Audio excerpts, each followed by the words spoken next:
Здравствуйте! Мы с вами продолжаем изучать историю. Перед тем, как перейти к новой теме, давайте вспомним пройденный материал. В тексте вместо пробелов нужно вставить личность, то есть по тексту определить, о ком идет речь.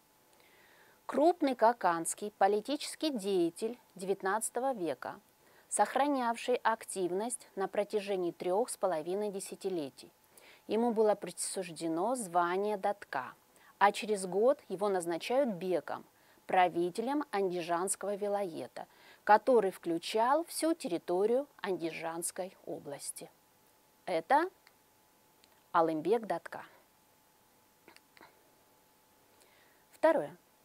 Русский генерал-лейтенант, туркестанский генерал-губернатор, главнокомандующий сербской армией, политический деятель, начал и завершил длившийся 2 десятилетия период завоевания и освоения Туркестана. Это Черняев.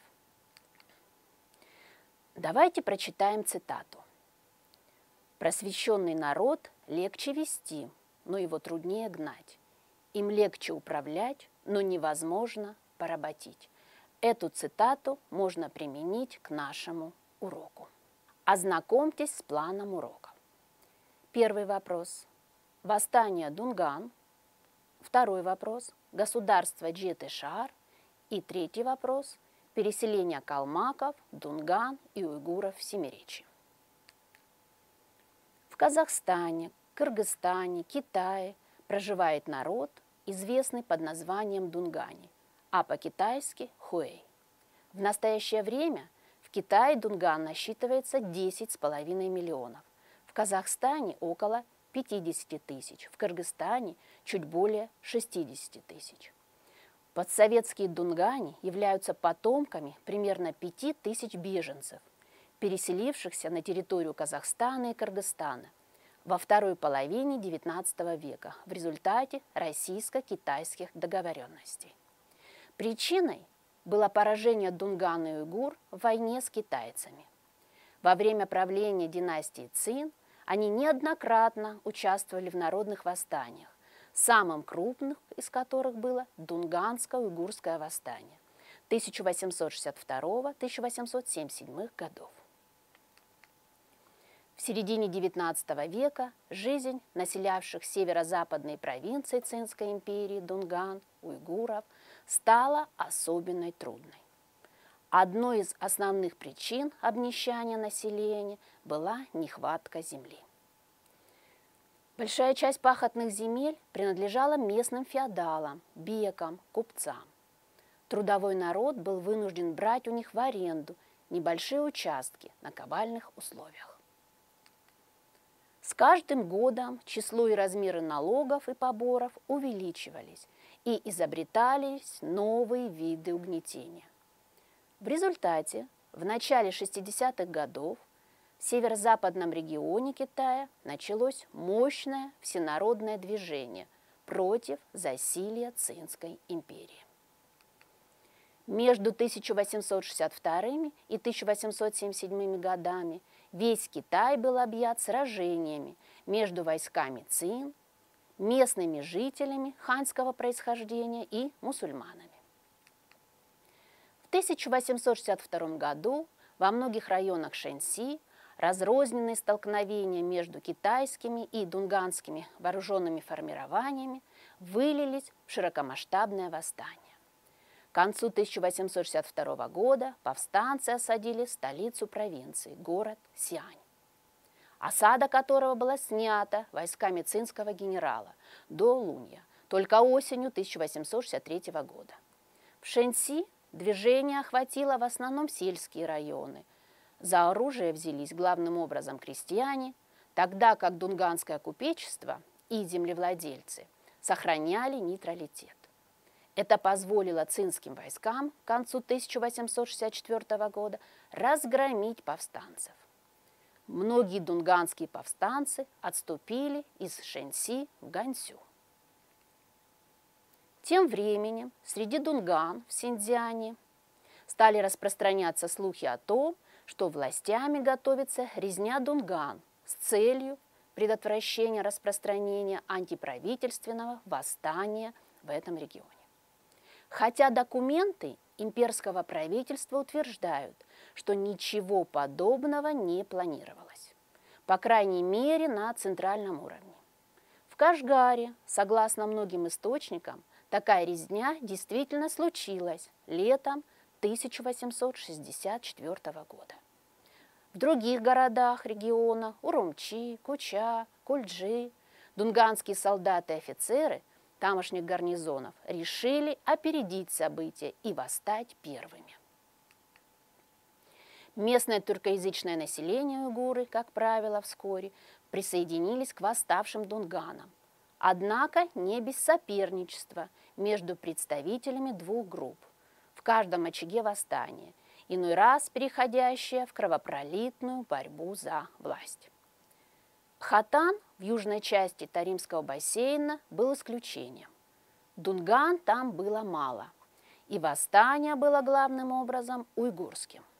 В июне 1864 года сбунтовались солдаты Дунгани гарнизона Кучара, а за ними поднялось и остальное население во главе с Ражиддин Хаджой. Освободив 4 округа – Турфан, Комул, Аксу, Уштурфан, он установил здесь свою власть, создав Кучарское ханство. Тем же летом в Урумчи возникло Дунганское ханство во главе с Латай-ханом. Вскоре он провозгласил себя султаном, а свое государство – Урумчинским султанатом.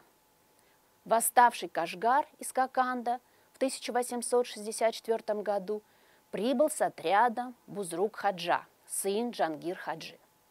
Радостно встреченный населением, он был избран главой Кашгарского ханства, включавшего в себя и Джаркент.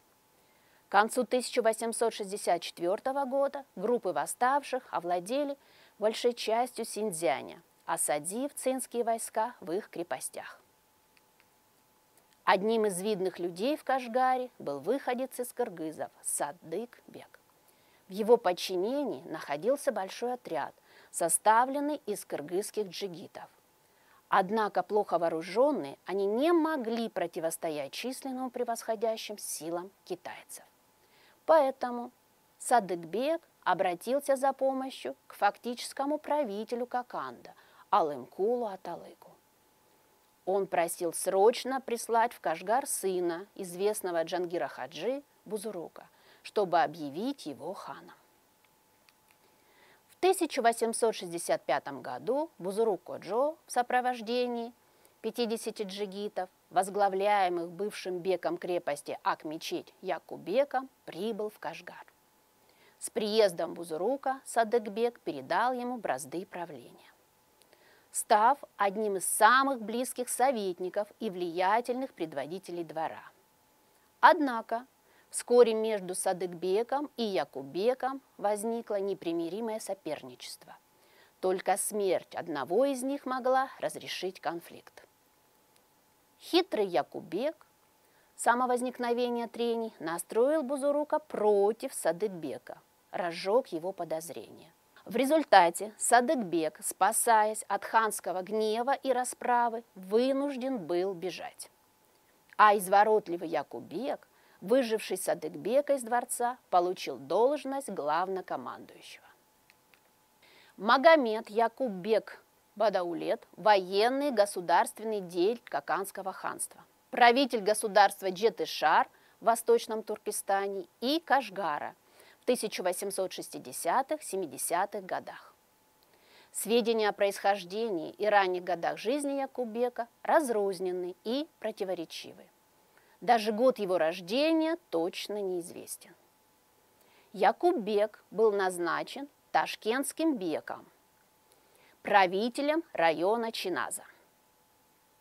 Примерно в 1851 году стал беком Ак-мечети. В дальнейшем быстро продвигался по службе. После неудачного заговора, организованного им против правителя Коканда Худаяр-хана, в 1853 году бежал в Бухару. После свержения Худайар-хана в 1858 году вернулся в Коканд. В 1865-1867 году Якуббеку удалось свергнуть власть китайцев в ряде крупных городов Восточного Туркестана, таких как Кашгар, Джаркент, Хатан. Одержав верх над соперниками, он полностью взял власть в свои руки. Якуббек создал многочисленную армию и ее силами осуществил объединение Восточного Туркестана. Другие ханства, султанаты и эмираты были подчинены Кашгару, а новое государство получило название Джеты-Шар. К 1875 году Якуббек, помимо своих средневековых войск с холодным оружием и фитильными ружьями, имел, по оценкам русской разведки, не менее 6–8 тысяч относительно подготовленных бойцов с современными винтовками, а также несколько горных батарей, вооруженных нарезными орудиями. При помощи английских и турецких советников были созданы первые военные производства в Синьцзяне, мастерская по выпуску разрывных снарядов и дистанционных трубок-взрывателей для артиллерии, мастерская по выпуску капсюлей к ружьям, мастерская по переделке дульнозарядных капсюльных винтовок в казенно-зарядные. Якуббек провел ряд прогрессивных реформ. Он модернизировал свою 45-тысячную армию, упростил бюрократическую систему, сократил аппарат, резко уменьшил налоги, сборы и повинности с населения, отменил внутренние пошлины, упорядочил финансы. Правитель Джеты-Шар поощрял торговлю, строил караван-сараи, прокладывал новые каналы и иные оросительные системы. Тем не менее, созданный им режим был суровым и подчас жестоким. Когда же цинские войска с 1873 года начали военные действия в Синьцзяне, многие позитивные начинания оказались перечеркнутыми из-за резкого роста военных расходов. Кыргызы Кашгара и Центрального Тянь-Шаня принимали самое непосредственное участие в освободительной борьбе народов Восточного Туркестана против Цинской империи. Якуббек стремился привлечь их на свою сторону и оказывал поддержку кыргызским манапам Умиталы Осмону, не желавшим присоединения к России и оказавшим упорное сопротивление царским войскам. Якуббек не скрывал намерений присоединить Центральный Тянь-Шань к своим владениям. Вместе с тем, русская администрация не отказывалась от установления определенных торговых, представительских и других неофициальных отношений с новым правителем Восточного Кыргызстана. В 1868 году государство Якуббека признает Великобритания, и между двумя странами были установлены посольские взаимоотношения. Вскоре государство Якуббека признала и Турция. Султан пожаловал Якуббеку звание эмира. Посол Англии Дуглас Форсейт по просьбе Якуббека посетил Петербург, где провел с представителями царского правительства переговоры о возможности признания независимости Кашгара как нейтральной страны. 6 мая 1872 года в долине Аксай, близ озера Чатыркуль, произошла встреча Якуббека с посланниками туркестанского генерал-губернатора Кауфмана и был подписан договор между двумя странами. Согласно условиям договора были уточнены и расширены права русских купцов относительно торговли в Кашгаре и свободного проезда через его территорию в другие страны. Якуббек отправил в Россию своих посланников, однако эти отношения между двумя странами оказались недолгими. В мае 1876 года в Кашгар со специальным заданием был направлен капитан Куропаткин, который заключил выгодный договор. В это же время китайские войска, используя удобную ситуацию, восстановили в Джунгаре цинско-маньчжурскую гегемонию. После смерти Якуббека в июне 1877 года между его сыновьями развернулась борьба за престол, которая ускорила развал государства. У историков нет единой точки зрения, как умер Якуббек.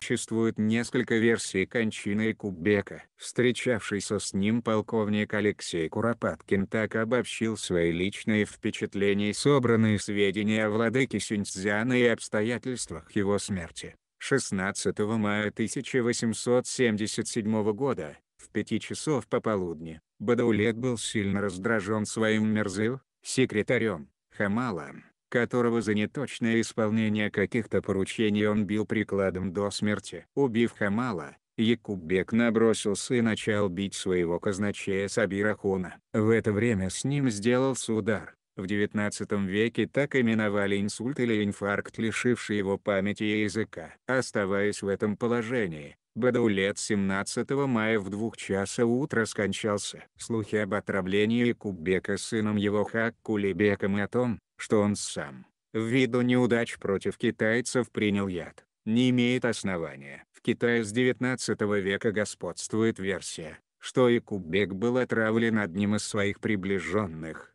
Ниязбеком, бывшим мелким чиновником в цинском Синьцзяне, после антикитайского восстания ставшим хакимом, то есть наместником города Хотан. В декабре 1877 года китайские захватчики вновь заняли Кашгар, установили там свою власть. Хотя небольшое феодальное государство Якуббека просуществовало короткий промежуток времени, около 10 лет, в истории народов Туркестана сыграло важную роль. Это государство возникло в ходе народно-освободительного движения местного населения и дало стимул для дальнейшего продолжения борьбы против засилья Цинской империи. Продолжившееся почти 15 лет движение потерпело поражение. Дунгане, уйгуры решили переселиться в Семиречье. Переселение дунган в 1877-1884 годах из Китая в Семиречье прошло в 2 этапа. Первый этап был обусловлен жестоким поражением дунганского восстания. На первом этапе беженцы дунгани пересекли русско-китайскую границу 3 большими группами и двинулись в разных направлениях в поисках пристанища. Первая группа пришла из провинции Гансю во главе с Дасэфу в ноябре 1877 года. Преодолев снежный перевал Пидель, дошла до Каракола. Вторую группу гансюйских беженцев возглавлял Мада Жень. Они покидали Кашгарию, отчаянно отбиваясь от наседавших карателей. Преодолев высокогорный перевал Иркиштам, переселенцы в декабре 1877 года вошли в Ферганскую долину. Третья группа дунган под командованием Биянху перешла через перевалы Туругар, Ташрабад, Кызылбел и пришли в Нарын. Немного отдохнув, дунгане продолжили путь и с трудом добрались до Токмока. Второй этап переселения дунган отличался тем, что он происходил на договорно-правовой основе России и Китая. Дунганам и уйгурам было предоставлено право остаться в подданстве Китая или переселиться на принадлежащие России земли Семиречья. Воспользовавшись этим, новые группы дунган и большая часть уйгуров предпочли переселиться. К концу 1884 года в Семиречье переселилось более 10 тысяч дунган и около 45 тысяч уйгуров. В Семиречье дунгане и уйгуры поселились рядом с кыргызами, русскими, украинцами. Были созданы новые дунганские волости – Маринская, Александровская, Джаркентская, Джалбак-Дюбинская. Расселение уйгуров и дунган по соседству с русскими и украинскими крестьянами обеспечивало условия для хозяйственного взаимовлияния.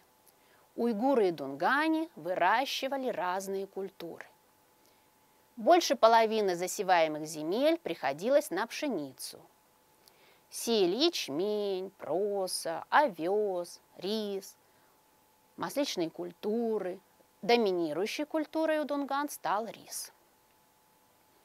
Большинство дунганских семей занималось садоводством, выращивали персики, новые для семиречья сорта яблок, груш, слив, винограда. Уйгуры также занимались, кроме садоводства, огородничеством и бахчеводством. Разводили баклажаны, редис, красный перец, фасоль, лук, чеснок, капусту, картофель, арбузы и дыни. Большое впечатление на современникам производили ухоженные дунганские огороды. Давайте закрепим пройденную тему.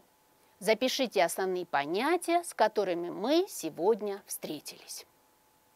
Военный и государственный деятель, который создал новое государство. Это Якуббек. Следующее понятие. Государство, образованное Якуббеком. Это Джетышар. Выходец из кыргызов, один из видных людей Кашгара. Это Садыкбек. Начало Дунганского восстания было в 1862 году. Государство Якуббека признает Великобритания.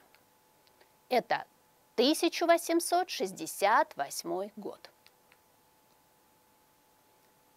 Встреча Якуббека с туркестанским генерал-губернатором Кауфманом и подписание договора между ними. Это 1872 год. Смерть Якуббека и деление государства между сыновьями было в июне 1877 году. И последнее понятие. Китайские захватчики вновь заняли Кашгар и установили там свою власть. Это декабрь 1877 год. Спасибо за внимание. Встретимся на следующем уроке истории.